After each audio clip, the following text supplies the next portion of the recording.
What is the strangest thing you've seen that you cannot explain? A very badass Great Dane I knew, a former neighbor's dog, was so afraid of a month-old kitten that he ran into the deepest room of his home and didn't stop quivering and whimpering for several hours. For context, he wasn't a timid dog. Little over a month before the mentioned incident, a drunk man attempted to break into their home at night and the dog bit half of his left foot off. P.S. Rest in peace, Scoob. 4 Amish men in a room counting money with a money counter while simultaneously weighing out my ounce of weed. Just wasn't what I was expecting.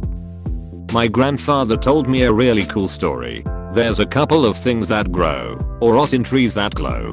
Google foxfire. He saw an owl completely covered in this stuff flying around at night sometime in the 1930s. Standing outside of a convenience store, I saw 2 different cars park about a minute or so apart and go in the store. It was obvious the 2 didn't know each other, at least it seemed. After shopping, they each left in the other's car. Still can't explain it today without going down the CIA conspiracy route. Went hiking late at night with my buddy when something big and bright flew right over us above the tree line. It was so bright we couldn't even look at it, and whatever it was, it didn't make a sound. Actually, it was probably the most quiet moment of my life. I remember saying "what the duck," but no sound came out of my mouth. Only lasted a few seconds, and it was over. Squirrel wearing a leaf cape. Fall 2009, I was sick, like super sick. It was a few weeks before my amputation, and I was battling a severe bone infection. I was hopped on all kinds of antibiotics. I had a PICC line and would dose my antibiotics through these little balls and pain medication. I'm a huge Yankee fan, so my best friend got us tickets for the ALCS game at Yankee Stadium.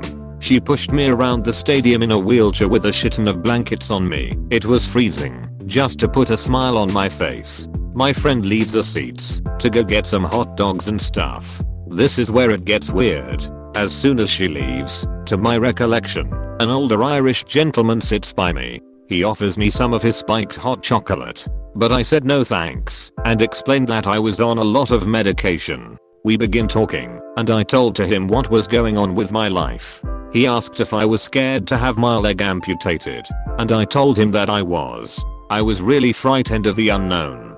He gave me some pretty valuable life advice and comforted me. He assured me that it would be fine.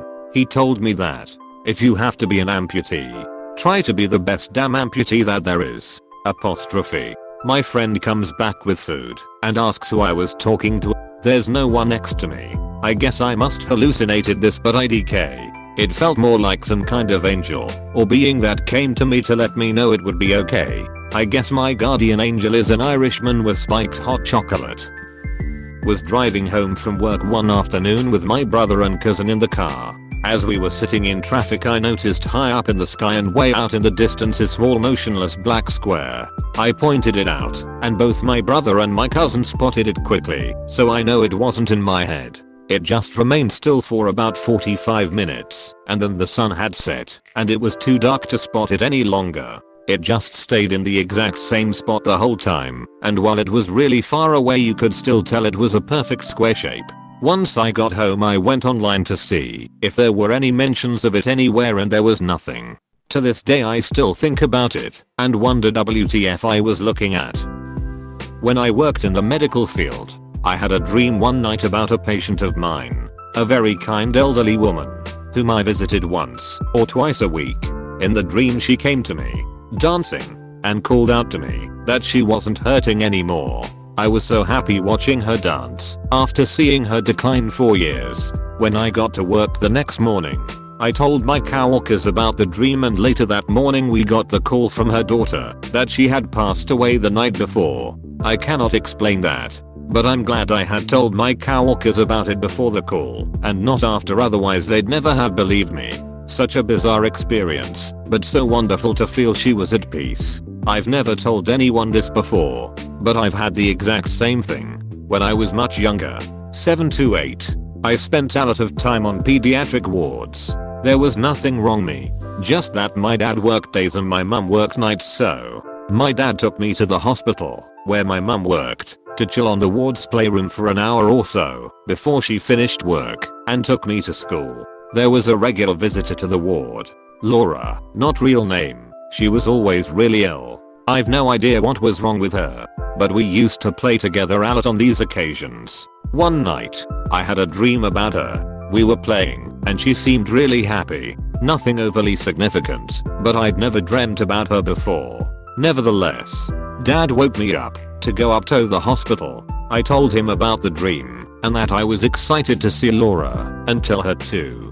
Dad told me I had to go to grandma's because I can't go to the hospital today. Later that night after school, when I got home, my mum was still in bits. Laura had passed away during the night. I'm 29 now, and that is one of my earliest and most vivid memories. Still makes me well up thinking about it and how it impacted my mum. Edit. Just changed my age at the time as I asked my dad about it, and he corrected me. When I was in my 20s in the early 1990s, I had a car accident that kept me in hospital for about a year. It was a Catholic hospital and most of the nursing staff were nuns, and besides the normal checks they regularly just stopped in to chat and see how I was doing. Early one morning there was a knock and this nun came in that I hadn't seen before and introduced herself as Sister Greta, a member of the nursing staff. She sat on the side of the bed and we spoke for a few minutes. Then she asked if she could say a prayer for me. She held my hand and said a prayer, then wished me well and left. About 5 minutes later there was another knock and one of the regular sisters came in to say hi. I remarked it was going to be a good day because it already had one visit from Sister Greta and now I was getting another one. She said there wasn't a Sister Greta on the staff and there was only 2 sisters around. It being so early, I pointed to the bed which clearly showed where she had been sitting and described her and the habit she had been wearing, now getting a bit unnerved. The sister basically shrugged and bustled off. She came back about half an hour later with a book about the hospital's history and showed me a picture of some nuns from the 50s. Their habits were exactly the same as Sister Greta's that it described. Turns out that patients regularly mentioned talking to nuns in old garb that definitely weren't part of the current staff. I never saw her again or anything similar while I was there. Kinda freaky but not overly disturbing. I can't really explain it, but I guess it's the sort of ghost story I'm okay with, if that's what it was. Not so much something I saw, in hindsight, thank duck, but rather something I heard that I can't explain. I was staying at my dad's place for the weekend when I was about 16, and he lived out of town in rural Australia. The kind of place you don't lock doors etc. The house was pretty long, with my dad's room being right at the front of the house in a loft style second floor, and my room was literally down the other end of the house. I would say about 20 meters away down the end of a hallway with a few other rooms and bathroom on the way. It was just he and I there that weekend and I stayed up late on the computer and went to bed about 2 AM. Got into bed and started listening to music to go to sleep to. About 2 minutes in, I hear the door at the end of the hall slam shut, and I had not closed it. I immediately take my earphones out and went to call out thinking it was my dad when a bedroom door right next to it opened. No one occupied that room at this time, and I immediately got that shaky shiver feeling all through my body, knowing something wasn't right and assuming someone had broken in. After about 30 seconds or so of silence, I hear a loud thud on the wooden hallway floor, like a stomp. After about 5 seconds, it happens again, and again. It was in a rhythm. About halfway down the hall to my bedroom, there was a little bit off the side where the bathroom was, which had an old wooden sliding door that was extremely loud to open and close. After about 30 seconds of the stomping and the hall stopping, at this point I was nearly throwing up from fear. The bathroom door was reefed open with all the strength you could imagine, like how you would imagine someone to do it in a complete and utter rage. I sat there completely paralyzed, thinking my room is the next stop. I sat, waited, and nothing. I literally sat up in my bed until the sun came up, at which point I ran up to my dad's room to explain what had happened. We go through the house and nothing out of place. All the doors shut, which he had actually locked all but one. My dad said he did not come down, and he has never been known to sleepwalk or anything in his life. I have never been able to come up with a rational explanation of what happened that night. Him not someone that is much of a believer in ghosts or anything. But that night I just had a feeling that whatever was out there wasn't exactly human. I still don't know who/what that could have been, and why I didn't hear anything after the bathroom door being ripped open. Still get chills telling people that story and even writing it out now. I feel so uneasy. Outside my bedroom window was a paddock, and one morning I saw a rabbit running across towards the woods behind the paddock. It was a minimum of 5 foot tall. You saw the Easter bunny, my friend. I was having a sleepover at home with a friend from school. We were watching a film and suddenly the weirdest thought comes to me. Her dog has just passed. Obviously I cannot just blurt that out. So I weirdly ask in the middle of the film, "Hey, by the way, how was your dog?" She was quite surprised obviously. I had never met her dog and she doesn't talk much about it. She just mentioned she had one. She answered that he is aging but well. We moved on, but I couldn't shake a weird feeling. Anyway, she goes home the next day and calls me after a while. She asked, "Why did you ask about my dog yesterday? How did you know? He passed away last night, around the same time you asked about him." I was both shocked and unsurprised at the same time. I don't have an explanation.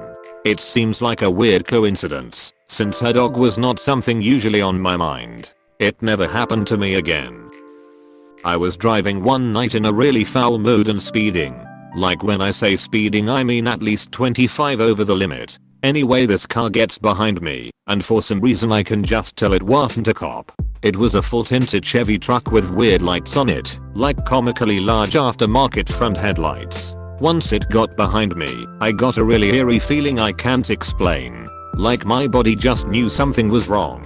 Anyway, I figured if it was a cop they would light me up for speeding, but for some reason they just kept pace with me, also speeding themselves. So at this point I'm getting a little weirded out, so I turn off the freeway and they follow me. I turn into a gas station and get out. I figure if I'm going to get axe murdered, at least the cameras will pick it up and give my family some closure. Something just didn't sit right with me. I knew something was up. As in getting out of my car, the truck rolls its windows down, and what I saw still haunts me to this day. It was a heavily disfigured guy, the only likes of which I can compare to that guy Rocky Dennis from the movie about the guy with a crazy disfigured head who falls for that girl who loves him for him and not the abomination that is his face. And he starts to motion me with his finger, like telling me to come closer. I don't care if he was going to give me the winning Powerball numbers, there was no way in hell I was going to approach his car. I bolt inside the gas station. At this point my whole body is shaking. I try and tell the clerk what's going on as they stare at me, probably thinking I'm drunk or high off my ass, as my story doesn't make any sense. I go to look outside and the truck is gone. I still have nightmares to this day. Please subscribe and leave a like if you enjoyed this video, and if you want to see more of Reddit Universe.